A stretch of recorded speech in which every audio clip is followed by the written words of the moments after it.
தவக்காலத்தின் 3ஆம் ஞாயிறு.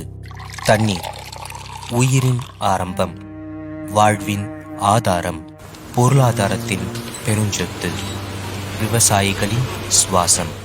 ஆனால் சில நேரங்களில் இதே தண்ணீர் வாழ்வு கொடுப்பதாகவும் வாழ்வை எடுப்பதாகவும் அமைகிறது.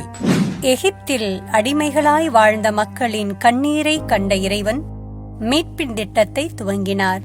பாலைவனத்தில் தண்ணீரின்றி முறுமுறுத்த மக்களின் கண்ணீரை கண்டார். பாறையிலிருந்து தண்ணீர் பெருக்கெடுத்து ஓடச் செய்தார்.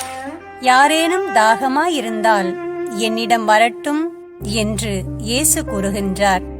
பல ஊர்களுக்கு பயணம் செய்த இயேசு களைப்பின் மிகுதியால் சமாரிய பெண்ணிடம் தண்ணீர் கேட்கிறார். களைப்புற்ற இயேசுவுக்கு சமாரிய பெண் தண்ணீர் கொடுத்தாரா என்பது கேள்விக்குறிதான். ஆனால் உடல் தாகமும் ஆன்ம தாகமும் கொண்ட சமாரிய பெண்ணின் தாகத்தை மட்டுமல்ல, யூதர்களால் புறக்கணிக்கப்பட்டு ஓரங்கட்டப்பட்ட சமாரியர்களின் உறவுக்கான தாகமும் வாழ்வுக்கான தாகமும் மனித மாண்புக்கான தாகமும் தணிக்கப்பட்டது இயேசுவின் சந்திப்பால்.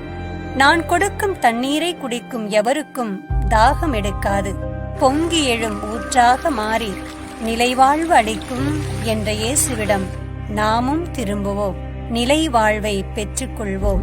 இயேசுவே, எம்மையும் சந்திக்க வாரும், எம் ஆன்ம தாகத்தை தனித்தருளும், எம்மையும் எம் வாழ்வையும் அடிமைப்படுத்தும் தேவையில்லா தாகத்தை போக்கி அன்பு, அமைதி, மன்னிப்பு, கருணை மற்றும் இரக்கம் என்னும் மனிதத்தை கட்டி எழுப்புவதில் தாகம் கொண்டு வாழ வழிகாட்டும். நீரின்றி அமையாது உலகு வள்ளுவன் வாக்கு. வான்துளியே, வானில் கருமையாய் உருவெடுத்தாலும் தூய்மையாய் வருகின்றாய். சிறு துளியாய் விழுந்தாலும் உயிர் துளியாய் மாறுகிறாய். வா, எம்மை வளமையாக்கு.